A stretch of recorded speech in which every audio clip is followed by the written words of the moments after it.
Effectivement, vous avez répondu. Bon, bonsoir à tous et désolé pour ces quelques minutes de retard et donc bienvenue à ce nouveau webinaire. J'ai le plaisir de vous présenter Julien Boé, qui est professeur de médecine intensive réanimation à Lyon et qui va ce soir vous parler du contrôle glycémique en réanimation. Et donc sans plus tarder, Julien, je te passe la main. Ouais, alors attends, je vais essayer juste de partager mon écran si je retrouve comment on fait. Ouais.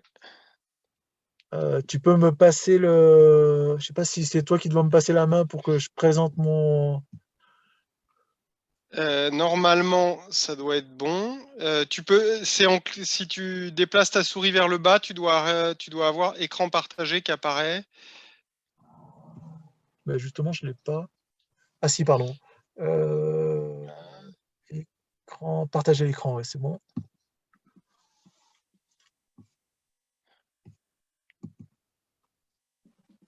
C'est bon? Ouais, c'est Vous bon. avez l'écran? Ok. Bon, on attaque.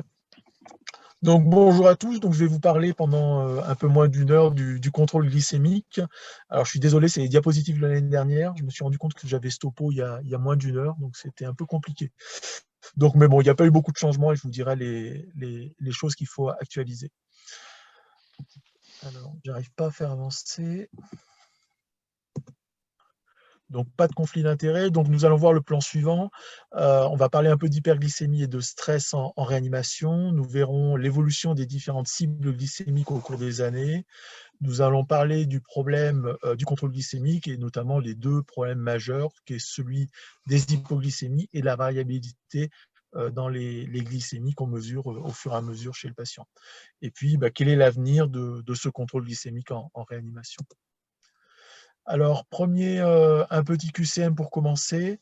Alors, l'hyperglycémie en réanimation donc, est une réponse de l'organisme à l'agression, est secondaire à une résistance à l'insuline, s'accompagne souvent d'une hypoinsulinémie, est principalement d'origine iatrogène et est définie en l'absence de diabète par une glycémie à jeun supérieure à 1,3 g par litre, 7 mmol par litre.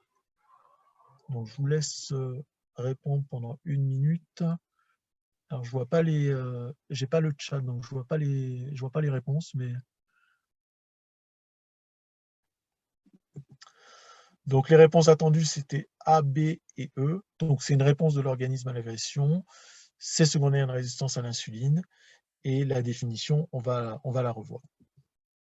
Donc l'hyperglycémie en réanimation, donc comme vous savez, il y a deux types de diabète, le diabète qui est secondaire à une résistance à l'insuline ou le diabète de type 2, en général chez la patient âgée et en surpoids, ou secondaire à une insulinopénie, donc c'est le diabète de type 1. Les définitions du diabète sont marquées juste plus bas, donc c'est par définition une glycémie à jeun inférieure à 7 mmol par litre à 2 occasions, ou une hyperglycémie après l'ingestion de 75 g de sucre.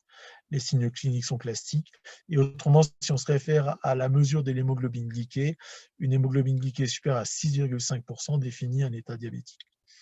Ce qui est important de reconnaître, et puis on verra, c'est important aussi en réanimation, c'est que 30% des patients qui vont se présenter, 25 à 30% des patients ont un statut diabétique qui est inconnu. L'hyperglycémie de stress, donc c'est une définition particulière. En l'absence de diabète, c'est défini par une glycémie, donc comme chez le patient diabétique, supérieure à 7 mmol par litre. Et en présence d'un diabète, c'est une glycémie supérieure à 2 g par litre ou 11,1 mmol par litre. Alors, pourquoi est-ce qu'il y a une hyperglycémie au cours du stress? Au cours de l'agression, cette hyperglycémie, ça va permettre de réorienter l'utilisation de l'énergie, en particulier du glucose, vers des besoins qui vont permettre de couvrir les besoins liés à l'agression, à la fois en termes d'énergie et à la fois pour remobiliser, notamment les acides aminés musculaires, pour faire des protéines pour lutter contre l'agression, faire des cellules qui vont permettre de se défendre. Donc c'est connu depuis longtemps, Claude Bernard l'avait décrit en 1878 lors du choc hémorragique. Les mécanismes sont représentés ici de façon schématique. Donc lors d'une agression, il y a des mécanismes neuro-humoraux qui vont permettre de mobiliser toutes les réserves de l'organisme, aussi bien au niveau des glucoses, des lipides, des acides aminés, et sous ces pressions neuro-humorales, on va avoir une redistribution donc de ces métabolismes pour produire une hyperglycémie qui va être la source de l'énergie pour se défendre. Une autre manière de le représenter, vous avez lors de l'agression à la fois la production de cytokines pro-inflammatoires qui vont directement être la source d'une résistance à l'insuline dont on va reparler. Cette résistance à l'insuline va avoir plusieurs impacts sur les différents métabolismes, aussi bien glucidiques, lipidiques et du métabolisme des acides aminés. L'agression va être aussi directement responsable de l'augmentation des hormones dites de contre-régulation, dont on connaît particulièrement le cortisol, le glucagon, l'adrénaline, qui vont directement stimuler au niveau hépatique la synthèse hépatique de glucose et qui, elle aussi, va participer à l'hyperglycémie. Donc la résistance à l'insuline, c'est un des mécanismes très importants dans cette hyperglycémie qui est observée au cours de l'agression et donc en réanimation. Elle peut être centrale et périphérique. C'est principalement la diminution de la transmission de l'influx de l'information de l'insuline au niveau du transmetteur membranaire GLUT4 qui va participer à la fois à la diminution des capacités de freination de la production hépatique de glucose et qui va aussi participer à la diminution de la captation musculaire du glucose et donc à la synthèse musculaire du glycogène. Donc les médiateurs, c'est ceux qu'on a vus sur la diapositive précédente, donc c'est toutes des cytokines qui sont libérées au cours de l'agression. L'hyperglycémie, de façon, ça a été beaucoup, on en a beaucoup parlé à la phase initiale des premiers travaux. On connaît bien la toxicité de l'hyperglycémie qui est due à l'augmentation de la captation du glucose par tous les récepteurs qui sont indépendants de l'insuline, donc GLUT1, GLUT2, GLUT4, qui vont avoir donc des effets de faire rentrer en excès du glucose dans les cellules avec des effets toxiques, aussi bien pro-inflammatoires que pro-thrombotiques. Et donc, in fine, il a été décrit une augmentation de la susceptibilité à des infections et à d'autres problèmes. Donc, les cellules musculaires et cardiaques, donc, qui, elles, disposent du GLUT4, vont, elles, être protégées par cette insulinorésistance. Alors, si on regarde les effets délétères de l'hyperglycémie, si on regarde l'hyperglycémie qu'on observe à l'admission des patients, aussi bien à l'hôpital ou en réanimation, ici, vous avez des patients qui arrivent à l'hôpital, qui sont classés en 3 groupes. Les patients qui ont soit une normoglycémie, soit une hyperglycémie, mais qui sont des patients connus comme diabétiques, soit une hyperglycémie chez des patients qui n'étaient pas connus comme diabétiques. Et vous voyez sur la droite que si on regarde le pronostic de ces patients, il est tout à fait différent selon le statut, la nature de l'hyperglycémie à l'admission. Vous voyez que le pronostic est plus mauvais chez les patients qui ont une hyperglycémie à l'admission à l'hôpital alors qu'ils n'avaient pas un statut diabétique connu. Cette autre étude s'était intéressée à regarder est-ce que le fait d'avoir une hyperglycémie à l'admission pouvait être un marqueur de mauvais pronostic. Et si on ajoute cette notion au score IGS-2 à l'admission en réanimation, c'est-à-dire que si on regarde le delta entre la glycémie mesurée à l'admission et la glycémie habituelle du patient, la glycémie habituelle du patient, elle est estimée par l'hémoglobine glyquée qu'on mesure à l'admission, donc ce gap glycémique, donc entre l'hyperglycémie mesurée et la glycémie habituelle du patient, si on rajoute cette information au score IGS-2, on voit qu'on affine les capacités de prédiction du score IGS-2 en rajoutant ce marqueur supplémentaire. Alors, la cible glycémique en réanimation, la plupart des études ont montré qu'il fallait normaliser rapidement la glycémie au cours du séjour. La cible glycémique est la même pour tous les patients en réanimation. Atteindre une cible ne doit être envisagée que si les glycémies ne peuvent pas être rapprochées. La cible glycémique actuellement recommandée est au-dessous de 1,3 g par litre ou 7 mmol par litre. Et les recommandations sont les mêmes en réanimation et en dehors de la réanimation. Donc les 2 bonnes réponses étaient la cible glycémique est la même pour tous les patients en réanimation. Actuellement, on va revoir. Il n'y a pas de recommandations différentes selon les patients de réanimation. Et ces recommandations sont les mêmes en réanimation et en dehors de la réanimation. Alors, tout remonte au début des années 2000. En 2001, une équipe belge, Vandenberg, avait montré sur une étude monocentrique, réanimation chirurgicale, c'est des patients de réanimation post-chirurgie cardiaque, avait montré que lorsqu'on normalisait la glycémie des patients, c'est-à-dire qu'on ramenait leur glycémie à des valeurs strictement normales, c'est-à-dire les valeurs du sujet non diabétique, par rapport au maintien des glycémies de stress de ces patients, c'est-à-dire aux alentours de 2 grammes par litre, et ben on allait améliorer le pronostic de façon très nette. Et ça avait été vraiment une étude qui avait beaucoup marqué à cette époque, puisqu'on trouvait une réduction de 32% de la mortalité. Alors, il y a eu beaucoup de remarques qui ont été faites sur cette étude. Bon, premièrement, c'était monocentrique, il n'y avait pas d'aveugle. On verra que toutes les études jusqu'à présent sont faites sans aveugle. C'était des patients qui n'étaient pas vraiment des vrais patients de réanimation. Enfin, en tout cas, ce n'est pas ceux qu'on a quotidiennement dans nos services. C'était des patients des post-opératoires de chirurgie cardiaque. Et vous voyez que la mortalité passait de 8 à 4%. Donc, on est loin de nos 20% de mortalité habituelle. Quoi qu'il en soit, il y avait cette division de la mortalité. On avait sur tous les critères de jugement secondaire qui étaient aussi améliorés de façon très importante, aussi bien les bactériémies que les insuffisances rénales. Il y a beaucoup de marqueurs qui avaient été, de critères de jugement secondaire qui avaient été améliorés par le fait de normaliser la glycémie des patients.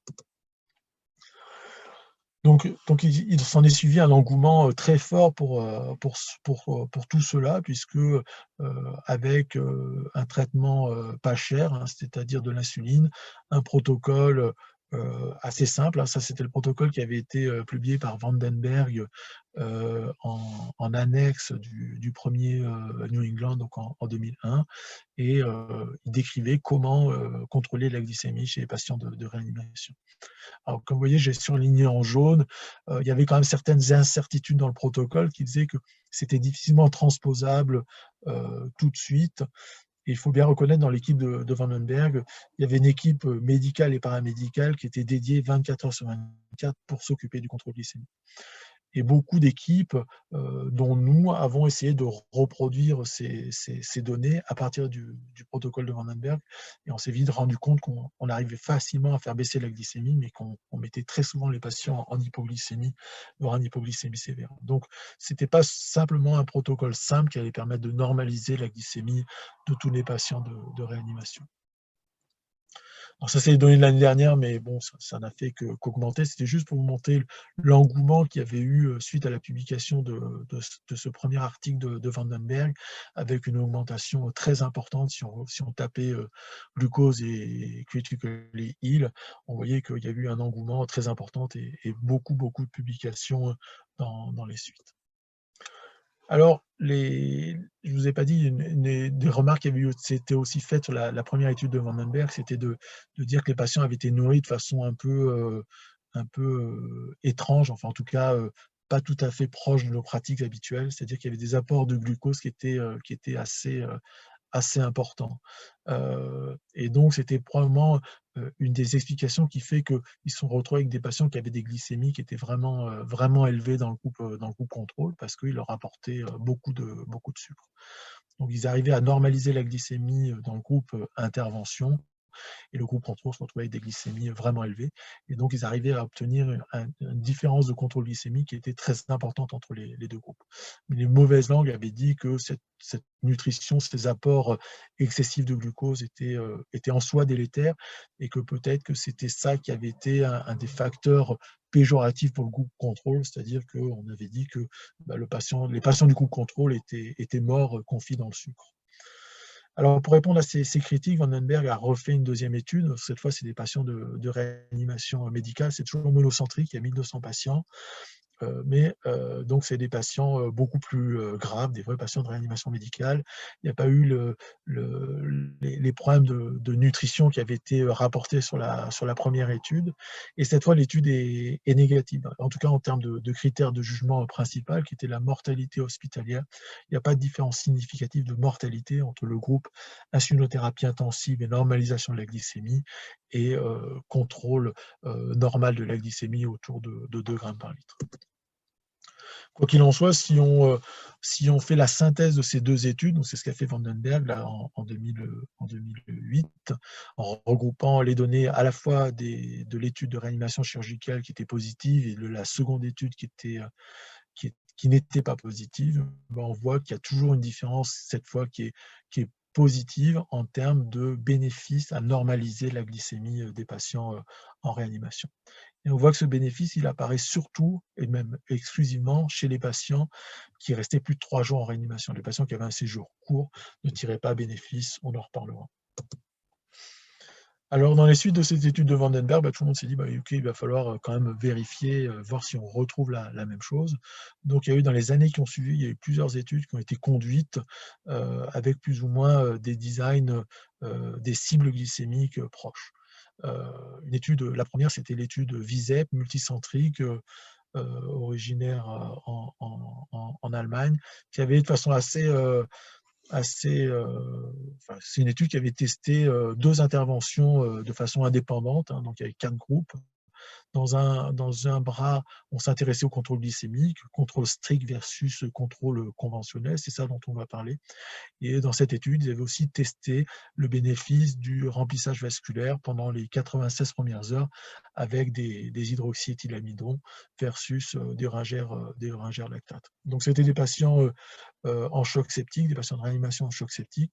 Et cette étude, elle a été interrompue à 2 reprises. Elle a été interrompue pour les 2 interventions, à la fois pour l'étude sur les HEA, où on trouvait les mêmes problèmes qui ont été montrés par la suite de la toxicité des HEA.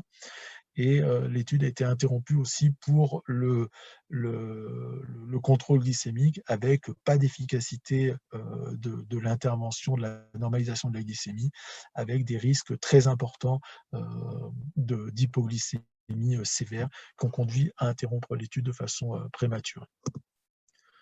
Une autre étude, Jean-Charles Preiser en Belgique, une étude multicentrique. L'objectif, c'était de recruter 3500 patients.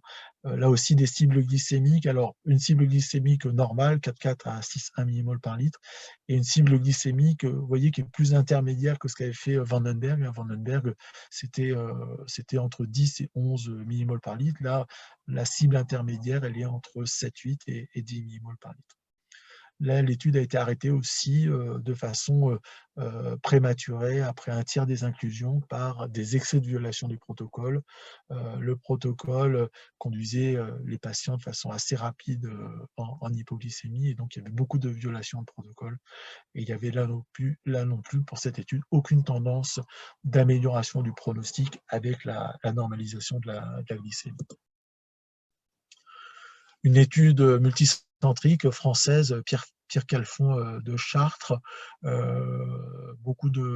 34 réanimations ont participé en France. L'objectif était de recruter plus de 6000 patients. Là aussi, 2 cibles glycémiques, une cible stricte et une cible intermédiaire.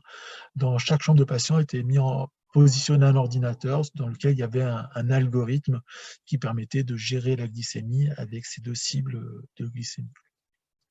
Là aussi, l'étude a été arrêtée de façon prématurée, avec là aussi un peu plus d'un tiers des patients seulement qui ont été inclus. Et l'étude a été arrêtée pour futilité, c'est-à-dire qu'il n'y avait aucun résultat attendu de différence significative pour cette étude. Et donc, l'étude a été arrêtée. En fait, il n'y a qu'une étude qui a vraiment montré des résultats différents de l'étude de Vandenberg, en tout cas, qui sont même à l'opposé. C'est l'étude Naishuger, donc c'est une étude australienne, essentiellement et néo-zélandaise, multicentrique, qui a inclus plus de 6000 patients. C'est la plus grosse étude sur le sujet actuellement qui a été publiée, qui a aussi comparé deux cibles glycémiques, une cible normale et une cible intermédiaire. Et cette fois, vous voyez que le résultat, il est l'inverse de ce qu'a montré Vandenberg, c'est-à-dire qu'il y avait une surmortalité, hein, le critère de jugement principal, c'était la mortalité. Il y avait une surmortalité dans le groupe des patients qui avaient une normalisation de la glycémie, avec là aussi beaucoup plus d'hypoglycémie dans le groupe qui avait eu une normalisation de la glycémie. Donc, si on fait la synthèse des études dont je vous ai parlé, donc c'est les principales études qui ont été publiées, en tout cas chez l'adulte, vous voyez qu'il y a un groupe d'études, donc c'est le groupe Vandenberg, qui montre un bénéfice plus ou moins net à normaliser la glycémie des patients. La plupart des études qui ont été arrêtées prématurément, en tout cas qui ne montraient pas de bénéfice d'un bras versus l'autre. Et puis une étude, Nice Sugar, 2009, qui a montré qu'il fallait mieux maintenir des glycémies hautes, c'est-à-dire respecter un certain niveau d'insulinorésistance chez les patients de réanimation. Cette étude refaisait la synthèse, donc c'était après la publication de Nice Sugar, qui refaisait la synthèse des différentes études publiées sur le sujet et qui remontrait quels étaient les bénéfices et les effets secondaires potentiellement attendus. Et vous voyez que si on regarde la mortalité, en haut, il n'y a pas de bénéfice, qu'on compare des cibles glycémiques très strictes ou des cibles glycémiques plus ou moins strictes. Et vous voyez qu'en termes d'hypoglycémie, quand on compare des cibles glycémiques très lâches, c'est-à-dire avec des valeurs très hautes versus des cibles glycémiques très serrées visant la normoglycémie, on voit qu'il y a des excès d'hypoglycémie qui sont très importants quand on cherche à normaliser la glycémie des patients. Et ça, c'est vrai aussi bien pour les hypoglycémies sévères que pour les hypoglycémies modérées. Alors là, je vous ai mis les recommandations, c'est les recommandations nord-américaines des sociétés d'endocrinologie. Vous avez la version 2009, 2015 et 2019. Donc 2009, c'est après la publication de Nice Sugar. Donc il montrait, alors je vous ai surligné en bleu ce qui n'avait strictement pas changé, c'est-à-dire c'est mot pour mot, les recommandations sont les mêmes entre 2009 et 2015, et vous voyez qu'en 2019 il n'y a quasiment eu aucune modification, c'est-à-dire qu'en 10 ans, pour l'instant il n'y a pas eu beaucoup de modifications. Les recommandations sont de maintenir la glycémie des patients au-dessous de 10 mmol par litre et pas de normaliser la glycémie des patients en réanimation. Il y aurait peut-être un bénéfice pour certains, pour les patients de réanimation, à avoir des glycémies plutôt sur la partie basse de cette cible glycémique entre 7, 8 et 10 mmol par litre, mais le niveau de preuve, il est faible. Et bon, pour l'instant, il faut s'en tenir à maintenir la glycémie des patients au-dessous de 10 mmol par litre. Ça, c'est les dernières recommandations de l'ESPEN, la Société européenne de nutrition entérale et parentérale. Vous voyez que un grade de recommandation A qui dit qu'il faut maintenir la glycémie des patients au-dessous de 10 mmol par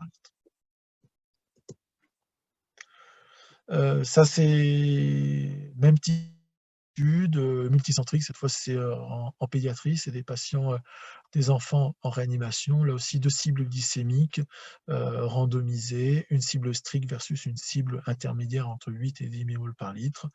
Et le critère de jugement principal, c'était le nombre de jours en dehors de la réanimation jusqu'à J28. Et là aussi, que l'étude a été arrêtée de façon prématurée, aucun bénéfice attendu si on avait la cible glycémique basse. Et là aussi, beaucoup plus d'hypoglycémie en groupe insulinothérapie intensive. Mesure de la glycémie, précision de la mesure au lit du patient par l'échomètre est insuffisante. La mesure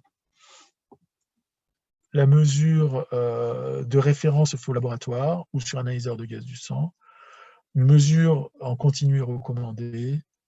Le problème principal est le risque de ne pas voir une hypoglycémie. Et les mesures sur les échantillons capillaires ne sont pas très fiables. Donc les réponses attendues, c'était A, B, D et E.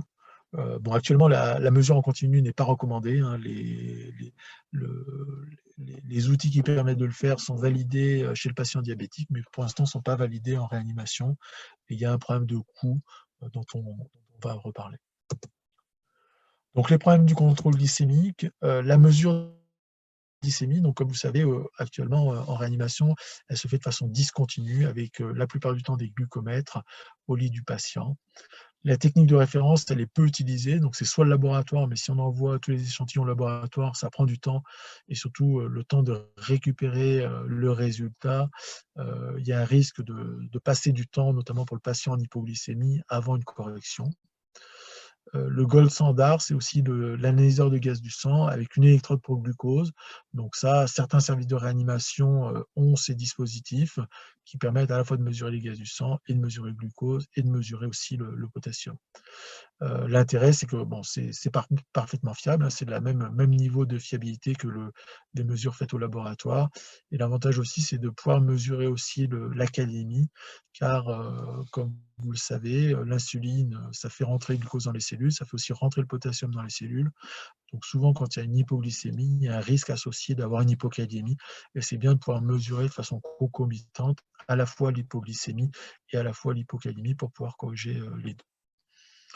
Donc la précision des glucomètres, elle est insuffisante. Alors elle est insuffisante pour plusieurs raisons. Déjà, c'est des machines qui sont dédiées à des mesures chez le patient diabétique, avec des ranges de valeurs, certes, des glycémies normales, mais dans les glycémies intermédiaires, qui sont les glycémies du patient diabétique.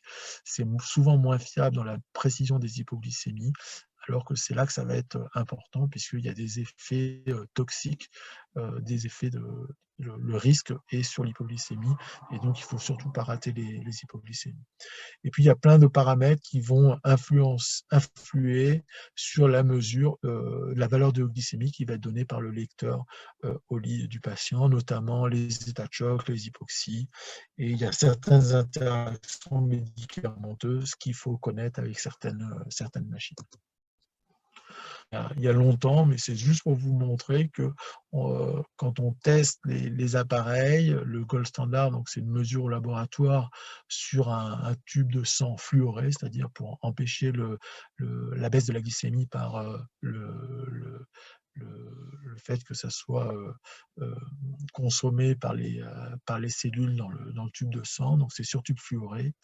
Et on voit que, vous voyez, il y a certains glucomètres qui sont fiables, donc ça veut dire qu'ils suivent la diagonale, et puis vous en avez d'autres qui sont plus ou moins précis, puis vous en avez qui sont très imprécis, mais qui sont à la fois au-dessus, à la fois au-dessous, donc il y a un biais, il y a une imprécision de la mesure qui fait qu'on ne peut pas la corriger par une formule. Quand le biais est systématique, on peut faire une correction et corriger l'erreur, mais quand c'est juste de l'imprécision, c'est plus compliqué.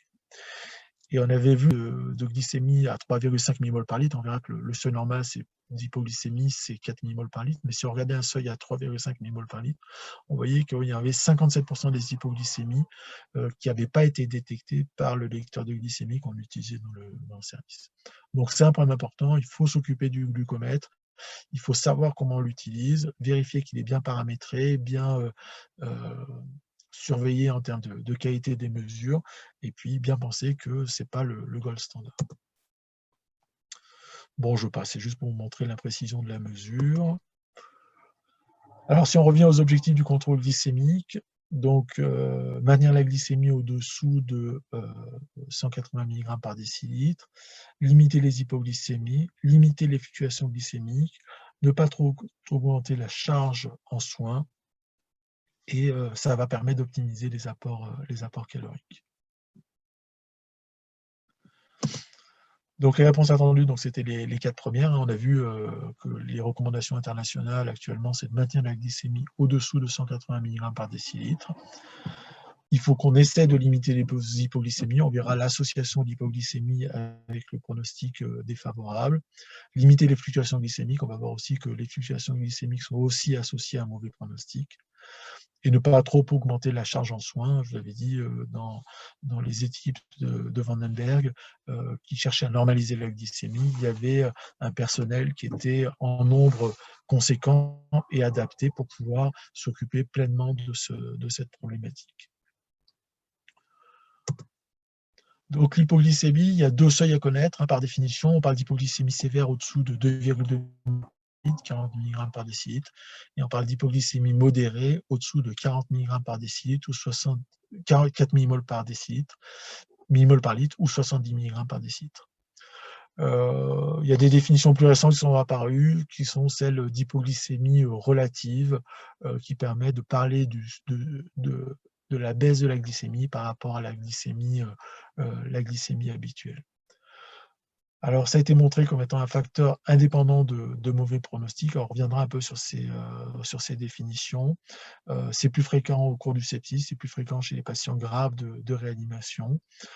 Par contre, il n'y a pas d'effets délétères qui ont été rapportés directement à l'hypoglycémie, en tout cas en réanimation.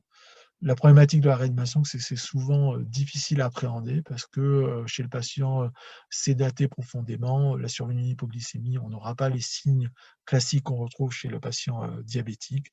Donc ça va être un des problèmes et ça va être potentiellement un des intérêts d'un monitorage plus rapproché de la glycémie. Et enfin, c'est un paramètre qui est important, qui va permettre de comparer les algorithmes entre eux pour voir celui qui permet d'atteindre la cible qu'on souhaite atteindre avec un minimum d'hypoglycémie.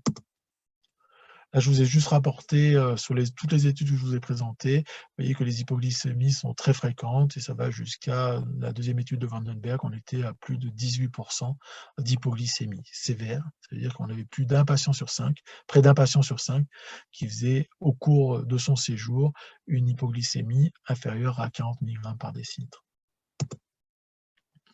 Donc les facteurs de risque d'hypoglycémie sont bien connus depuis longtemps. Alors le premier est évident, c'est l'administration d'insuline. Ça, c'est attendu. D'autres sont aussi bien connus. C'est notamment les fluctuations des apports caloriques et notamment glucidiques. Quand on nourrit les patients de façon discontinue, avec par exemple des administrations de nutrition parentérale pendant 24 heures qui vont s'interrompre pendant même une durée courte avant de reprendre celle du jour qui va suivre, et ben, tout ça, c'est source d'hypoglycémie. Il y a aussi des traitements, les corticothérapies, et puis certaines conditions comme l'épuration extra-rénale qui sont associées à des risques plus importants d'hypoglycémie. Et ça va être notamment lié avec la contenance en glucose dans les bains d'épuration extra-rénale. Alors, si on regarde l'association entre hypoglycémie et pronostic des patients, là, vous avez des études, alors c'est des études rétrospectives, vous voyez que vous avez en ordonnée la mortalité, vous avez à gauche les patients non diabétiques et à droite les patients diabétiques. Vous voyez que selon l'hypoglycémie la plus basse atteinte au cours du séjour en réanimation, vous voyez que le pronostic est plus délétère. Vous voyez que les patients qui font des hypoglycémies ont un pronostic plus altéré en réanimation ou à l'hôpital.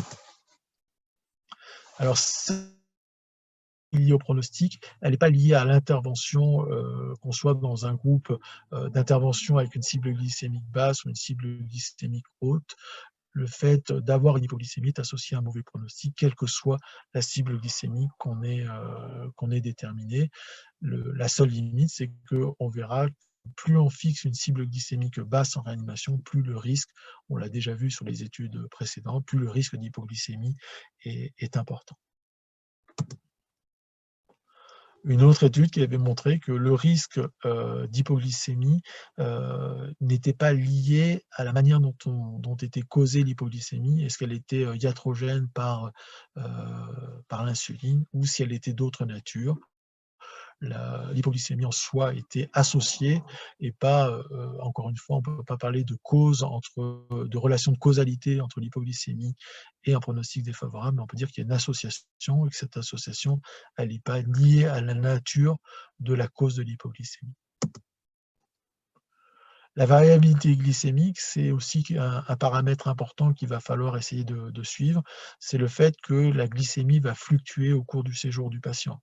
Vous avez des patients qui vont avoir des glycémies relativement stables au cours du séjour, et puis vous avez des patients chez qui les glycémies vont évoluer de façon vers le haut et vers le bas, de façon assez irrégulière et de façon plus ou moins importante.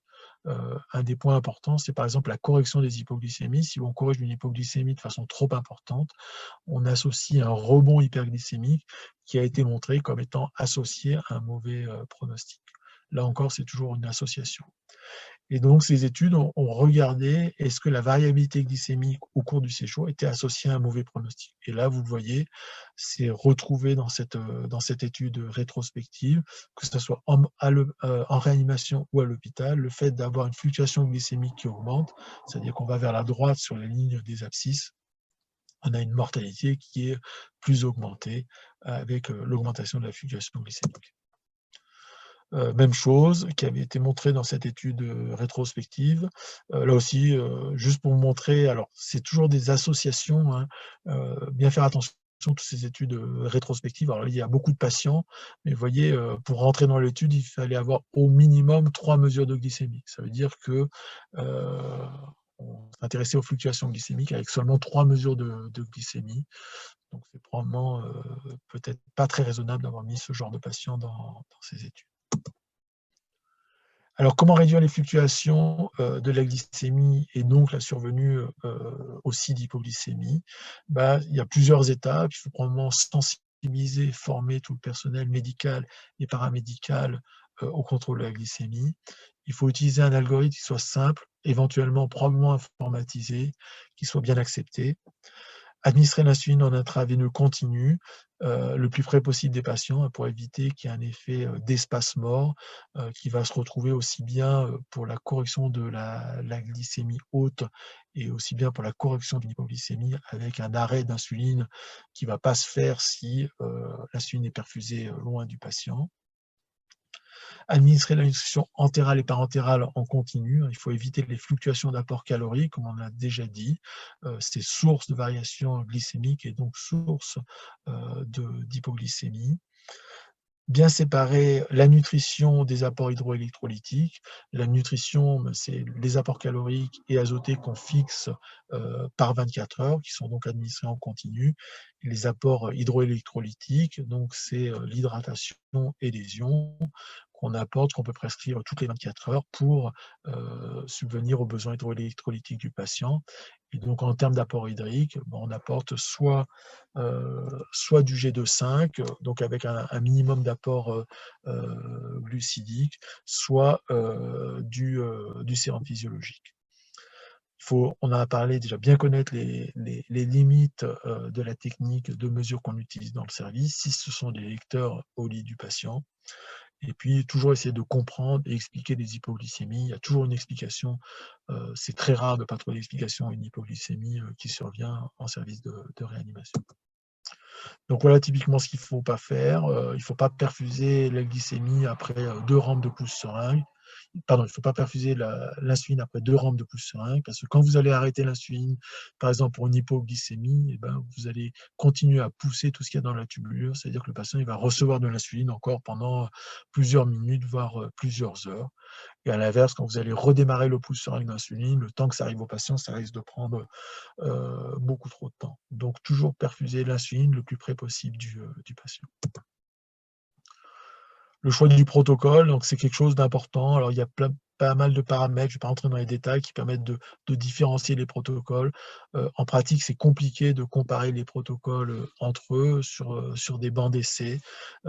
C'est difficile parce que le patient, ce n'est pas tout à fait la même chose qu'un banc d'essai. Les protocoles sont souvent plus, mais il n'y a souvent pas beaucoup de comparaisons les uns entre les autres.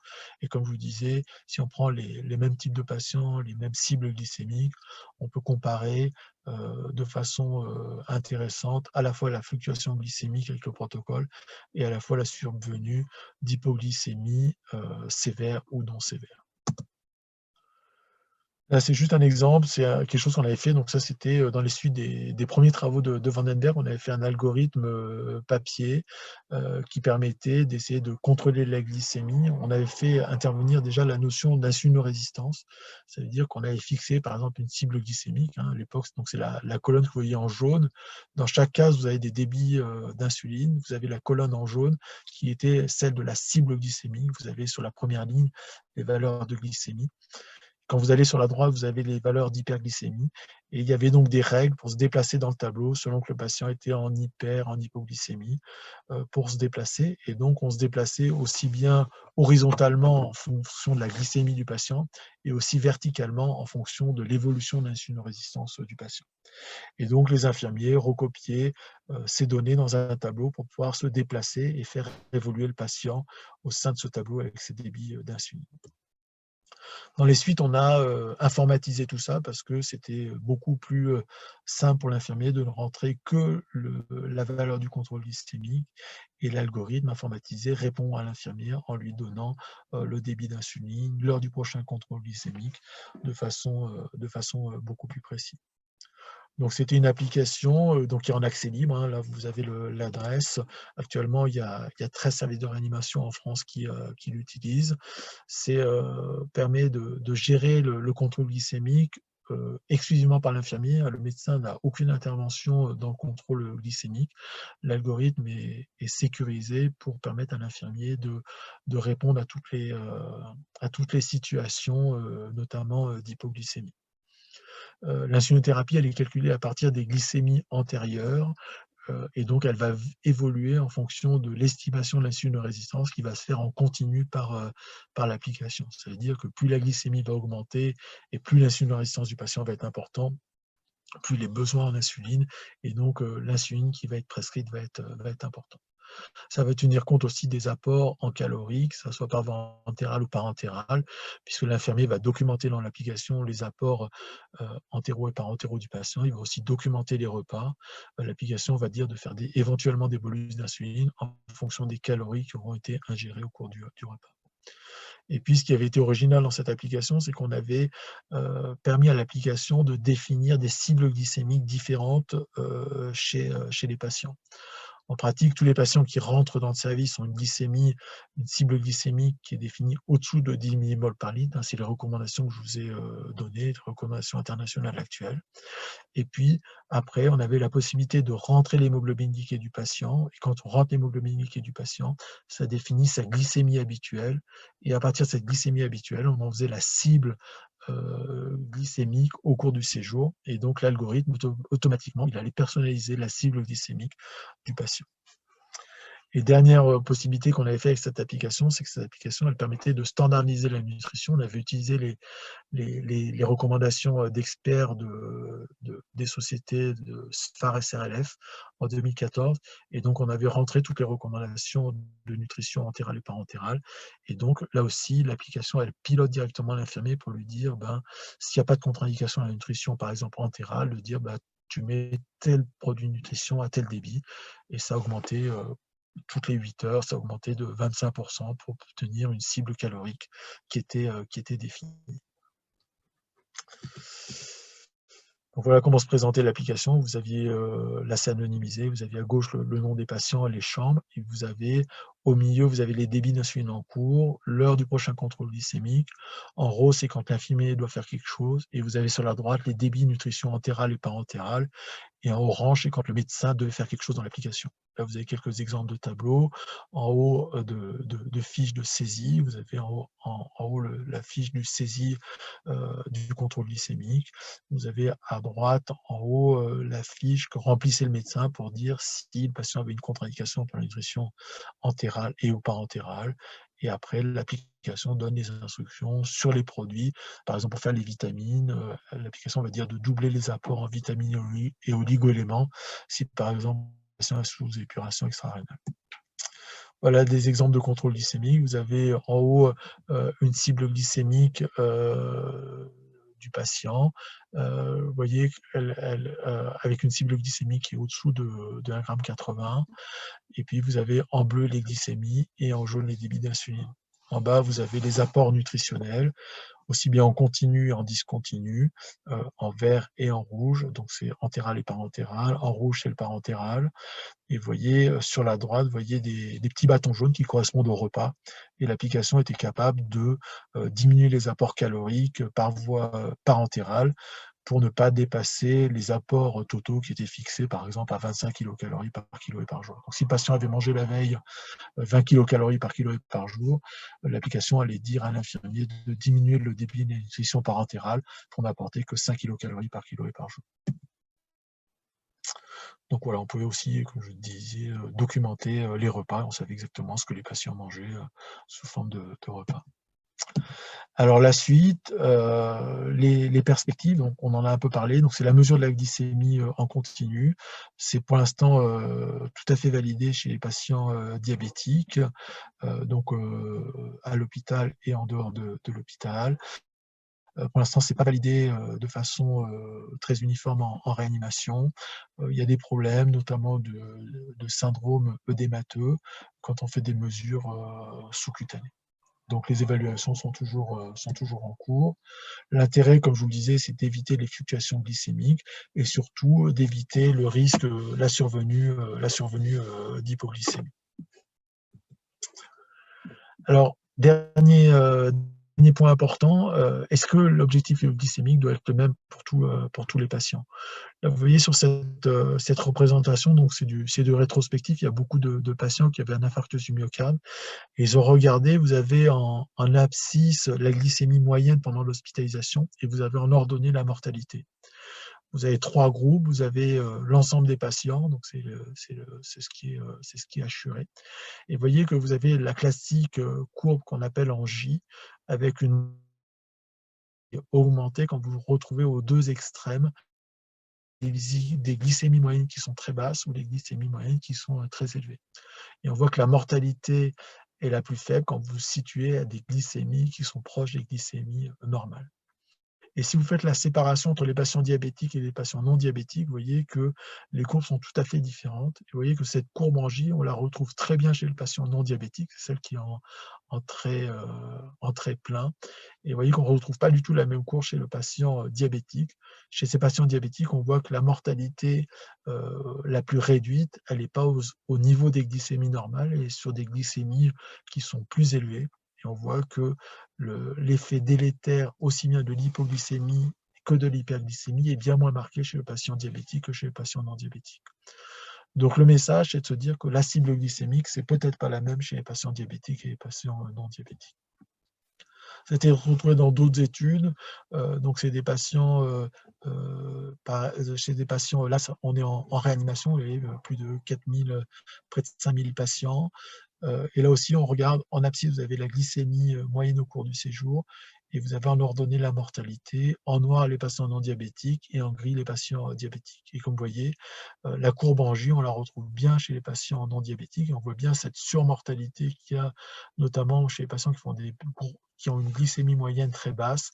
Et on voit très bien, c'est les patients, par exemple, les grosses insuffisances hépatiques qui vont tous mourir en hypoglycémie. Et on voit aussi l'effet délétère de l'hyperglycémie. C'est les patients les plus graves, les plus agressés, qui ont des glycémies de stress très élevées. Et on voit que cette relation avec la mortalité est bien moins marquée pour les patients diabétiques. On la retrouve pour les hypoglycémies sévères, mais on la retrouve bien moins pour les hyperglycémies. Et si on reprend les premières études de Vandenberg, je vous rappelez, réanimation médicale et réanimation chirurgicale, où il y avait un bénéfice à l'insulinothérapie intensive, et bien, si on regarde sur le sous-groupe de patients diabétiques, on voit que cette fois, il n'y a pas de bénéfice, il n'y a aucun bénéfice à normaliser la glycémie. C'est-à-dire que le bénéfice retrouvé par Vandenberg chez l'ensemble des patients, il était vrai chez les patients non diabétiques, mais il n'était pas vrai chez les patients diabétiques. Donc chez le patient diabétique, il n'y a pour moi pas d'intérêt à normaliser la glycémie. Alors l'hypothèse qu'on a faite, donc c'est une étude qu'on a conduite, et s'il ne faudrait pas adapter la glycémie de façon spécifique à chaque patient, notamment à partir de son statut diabétique.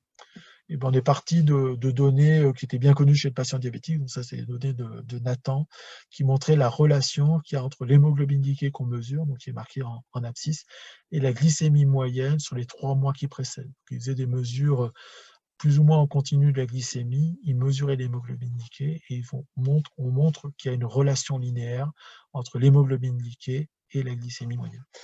Et donc l'objectif qu'on a fait, c'est une étude multicentrique qui s'appelle Controlling, qui actuellement est en cours de révision dans ICM. Donc j'espère qu'elle va finir par être acceptée. Donc c'était une étude prospective, randomisée, multicentrique, qui utilisait l'application dont je vous ai parlé.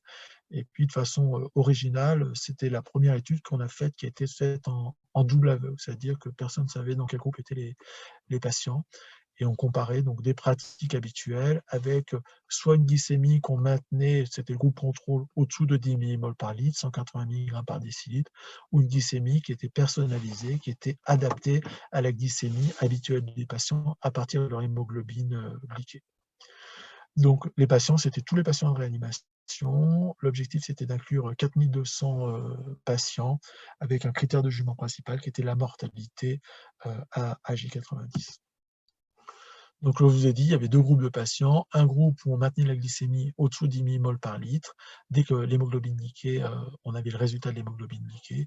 Et l'autre groupe où la cible était personnalisée en fonction de l'hémoglobine glyquée. L'étude a été interrompue de façon prématurée par le DSMB pour l'absence de bénéfice d'un groupe par rapport à l'autre et un excès d'hypoglycémie dans un groupe personnalisé. Donc, je ne peux pas aller plus loin dans les résultats de l'étude. C'est en cours de révision pour ICM et j'espère que ça sortira dans les prochains mois. Juste pour vous montrer un type. Là, vous avez l'exemple d'un patient qui rentre avec une hémoglobine glyquée en réanimation, une hémoglobine glyquée qui est aux alentours de 5 millimoles de 5% pardon. Et vous voyez, le patient rentre avec une cible glycémique au-dessous de 10 millimoles par litre, 180 mg par décilitre. Et dès que le résultat de l'hémoglobine glyquée est renseigné, vous voyez, la cible glycémique sont les deux barres rouges, est abaissé vers le bas. Et si le patient avait une cible glycémique, une hémoglobine glyquée anormalement élevée d'un patient diabétique, on aurait pu avoir une cible glycémique qui aurait été déportée vers le haut, avec une cible glycémique au-dessus de 10 millimoles par litre. Vous voyez à droite, je vous ai représenté en abscisse, vous avez les hémoglobines glyquées des patients et vous avez en ordonnée les glycémies au cours du séjour. On voit bien que quand l'hémoglobine glyquée augmente, on arrive à augmenter la glycémie moyenne du patient au cours du séjour. Et ce qui est intéressant, vous voyez en bas, c'est que vous avez les mêmes patients et vous avez les débits d'insuline. Vous voyez que les débits d'insuline, ils ne changent quasiment pas. Vous avez une hémoglobine glyquée basse ou une hémoglobine glyquée haute. Pour ramener la glycémie du patient à ses glycémies habituelles, donc ce qu'on a fait sur la figure du haut, et on a besoin de la même dose d'insuline. Et cette dose d'insuline, c'est la dose qui est nécessaire pour vaincre l'insulinorésistance, c'est-à-dire pour ramener la glycémie du patient à ses glycémies habituelles. Pour terminer, juste pour montrer, alors c'est pas tout à fait récent, mais ça reste d'actualité, montrer que encore le débat reste tout à fait ouvert entre ceux qui pensent que c'est délétère de normaliser la glycémie des patients et ceux, comme l'équipe de Vandenberg, qui pensent qu'il y a toujours un intérêt à normaliser la glycémie des patients en réanimation. Toujours cette équipe, Vandenberg, il y a une étude qui est en cours dont l'objectif est de randomiser plus de 9000 patients. Vous voyez, il y a toujours deux cibles glycémiques, une cible stricte et une cible intermédiaire haute, avec un critère de jugement qui est le nombre de jours nécessitant de la réanimation. Alors, il y a beaucoup de critères de jugement secondaire. Je ne sais pas bien comment ils vont les analyser, mais sur les 35, c'est sûr qu'il y en aura quelques-uns qui vont sortir. Voilà, donc vous voyez, le débat reste ouvert. Pour conclure, l'hyperglycémie, c'est une réponse adaptée au stress, au niveau duquel c'est le niveau au-dessus duquel cette hyperglycémie est délétère, c'est toujours pas défini. Ce qui est certain, c'est que probablement il faut s'occuper du contrôle glycémique en réanimation. Actuellement, la limite maximale autorisée, c'est 10 millimoles par litre ou 1,8 g par litre. L'algorithme utilisé, il doit être bien maîtrisé par l'ensemble de l'équipe, le plus simple possible. L'objectif, c'est de limiter les hypoglycémies, limiter les fluctuations glycémiques. Le monitoring en continu de la glycémie, c'est peut-être important, mais ça reste encore à démontrer. Et enfin, comme je vous l'ai montré dans l'étude que nous avons faite, il y a peut-être un intérêt, je ne peux pas vous en dire plus, mais il y a peut-être un intérêt à personnaliser la cible glycémique chez les patients. Voilà, juste je vous renvoie sur un papier récent de James Risley et Jean-Charles Preiser, qui fait un peu le point sur le contrôle glycémique en réanimation. Je vous remercie. Eh bien, merci beaucoup pour cet exposé qui était très complet. Alors, vous avez le chat pour poser vos questions à Julien Boët sur le contrôle glycémique. N'hésitez pas à l'utiliser. Après, tout était très clair. Donc, en attendant éventuellement les questions, moi j'en aurais juste une petite. Qu'est-ce que il y a, comme tu l'as dit, bon, il y a le contrôle glycémique d'un côté, et puis finalement il y a la façon dont on nourrit les malades de l'autre et les apports les apports caloriques. Et on sait que il y a en ce moment aussi beaucoup d'études et de débats pour savoir quels sont les apports caloriques optimaux, notamment chez nos patients les plus graves en choc septique ventilé et notamment la possibilité d'avoir des apports caloriques réduits. Bon, on va dire, c'est en cours d'études. Est-ce que tu crois que ça pourra influencer, on va dire, les cibles glycémiques au cours du temps, en fait, entre la phase, on va dire, aiguë d'agression, la phase plus tardive? Est-ce qu'il y a des pistes intéressantes de ce côté-là? Alors, probablement, la piste qui est intéressante, qu'on peut faire un parallélisme entre la nutrition et le contrôle glycémique, c'est de se dire que le patient, il y a une phase d'agression qui va durer un certain temps. Alors, si on regarde toutes les études de nutrition, tout le monde définit la phase d'agression comme durant 7 jours. Alors, 7 jours, parce qu'il y a 7 jours dans la semaine, je pense que le rationnel, il ne va pas plus loin. C'est de se dire les patients sont agressés pendant 7 jours, puis après on attaque la réhabilitation. Je pense que c'est à peu près la même chose pour le contrôle glycémique. Il y a toute une phase d'agression où probablement la cible glycémique n'est peut-être pas la même. Je pense que c'est une réponse tout à fait adaptée d'avoir une hyperglycémie, hein, puisque c'est un moyen pour l'organisme de mobiliser les réserves pour se défendre, hein. C'est la même chose que de faire de la fièvre, de la température pour se défendre. Ben, l'hyperglycémie, c'est un peu la même chose. Donc, contrecarrer cette hyperglycémie à la phase initiale, c'est ce qu'on a essayé de montrer, c'est probablement pas une bonne chose. Et que, même si on revoit les papiers de Vandenberg qui montrent qu'il y a une différence entre les patients qui restent moins de 3 jours et les patients qui restent plus de 3 jours, c'est que la chose n'est certainement pas uniforme. Alors, normaliser la glycémie, c'est peut-être intéressant de ramener la glycémie du patient à ses glycémies habituelles, notamment à la phase tardive, quand on est sorti de la phase d'agression. Mais si on regarde quand on sort de la phase d'agression, le problème d'hyperglycémie, il n'existe plus. Alors, effectivement, quand il y a un peu de nutrition parentérale, il y a une certaine hyperglycémie qui perdure, mais les hyperglycémies importantes, elles se retrouvent pendant l'agression. Donc, quand il n'y a plus d'agression, plus d'hyperglycémie et plus de besoins importants en insuline. D'accord. Alors j'ai une question qui est apparue.